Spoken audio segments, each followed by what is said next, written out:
ఓం నమో వెంకటేశాయ. శ్రీవారి బ్రహ్మోత్సవాల్లో భాగంగా 15వ తారీఖు గురువారం నాడు ఉదయం నిత్య కార్యక్రమాలన్నీ కూడా పూర్తి చేసుకున్న తర్వాత స్వామివారికి విశేష కార్యక్రమాలన్నీ కూడా నిర్వహించడం జరుగుతుంది. సాయంకాలం నాడు విశేషంగా గజవాహనం మీద స్వామివారికి ఊరేగింపు నిర్వహించడం జరుగుతుంది. అయితే అన్నిట్లో కల్లా గజరాజు అనేటువంటిది ఐశ్వర్యప్రదం అని శాస్త్రం చెప్పింది. గజానాం ఐశ్వర్యం అని చెప్పి, అలాగే మనకి బాగా అందరికీ తెలిసినటువంటిది గజేంద్ర మోక్షం, శరణాగతికి ప్రతీతి, సర్వధర్మ అని చెప్పి స్వామికి అన్ని వేళలా శరణాగతి చేసిందట గజేంద్రుడు.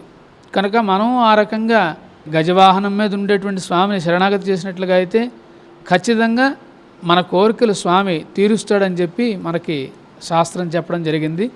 కనుక ఆ రోజు అందరూ కూడా గజవాహన సేవలో కూడా పాల్గొని స్వామి యొక్క అనుగ్రహానికి పాత్రలు అవ్వవలసిందిగా విజ్ఞప్తి చేస్తున్నాం.